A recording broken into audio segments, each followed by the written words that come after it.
Hi, നമ്മൾ പല ആൾക്കാരും ഓവർ തിങ്ക് ചെയ്യുന്നവരാണ്. എങ്ങനെ ഈ ഓവർ തിങ്കിൽ നിന്ന് രക്ഷപ്പെടാം എന്ന് ആലോചിക്കുന്ന ആൾക്കാരുണ്ട്. ചിലരെ ആലോചിച്ച് ഒരു എത്തും ഇല്ലാതെ ഒരിടത്തും എത്താതെ പോകുന്ന ആൾക്കാരും ഉണ്ട്. ഒരു കാര്യം ഞാൻ പറയട്ടെ, ഈ ഓവർ തിങ്ക് എന്ന് പറയുന്നത് നമ്മുടെ ബ്രെയിൻ നമ്മുടെ പ്രൊട്ടക്ഷന് വേണ്ടി ഉണ്ടാക്കിയിരിക്കുന്ന ഒരു പ്രോസസ്സാണ്. വേറെ ഒന്നുമല്ല. അതായത് നമുക്കൊരു തട്ടുകേട് വന്നാൽ നമ്മൾ തന്നെ വേണമല്ലോ മുന്നോട്ട് കൊണ്ടുപോകാൻ വേണ്ടിയിട്ട്. അതിനുവേണ്ടി ഫോർ പ്രൊട്ടക്ഷൻ എന്ന് മാത്രം ചിന്തിച്ചാൽ മതി. പക്ഷേ ഈ ഓവർ തിങ്ക് ചില സമയത്തുണ്ടല്ലോ നമുക്ക് ദോഷവും ഉണ്ടാക്കി വെക്കും. കാരണം നമ്മൾ ആലോചിച്ച് ആവശ്യമില്ലാത്ത എല്ലാ പ്രശ്നങ്ങളും നമ്മൾ ഉണ്ടാക്കി വെക്കും.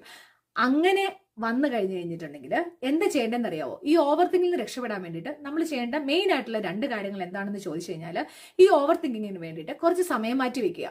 അതായത് ഇപ്പോൾ ഒരു സമയം നിങ്ങൾ സെറ്റ് ചെയ്ത് വെച്ചിട്ട് ആ സമയത്ത് മാത്രമേ ഞാൻ കൂടുതൽ ചിന്തിക്കുകയുള്ളൂ എന്നുള്ളത് നിങ്ങളുടെ മനസ്സിനോട് തന്നെ പറയുക. അത് പ്രാക്ടീസിലൂടെയാണ് അത് നടക്കുന്ന ഒരു കാര്യം. പിന്നെ രണ്ടാമത്തെ കാര്യമാണ്, നിങ്ങൾ എത്ര ആലോചിച്ചാലും നിങ്ങൾക്ക് ഉത്തരം കിട്ടാത്ത ചില കാര്യങ്ങളുണ്ടാവും. അതുപോലെ നമുക്ക് മാറ്റാൻ പറ്റില്ലാത്ത കുറെ കാര്യങ്ങളും ഉണ്ട്. സംഭവിക്കാനുള്ളത് സംഭവിച്ചു തന്നെ ഇരിക്കും എന്ന് പറയുന്നത് പോലെ.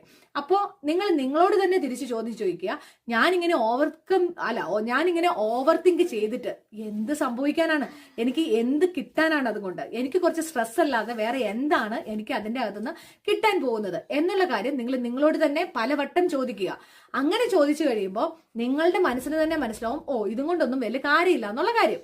അപ്പോൾ ഇത് നിങ്ങൾ ഡീറ്റെയിൽ ആയിട്ട് തന്നെ ഒന്ന് തിങ്ക് ചെയ്യണം. അത് ഓവർ തിങ്ക് അല്ല കേട്ടോ.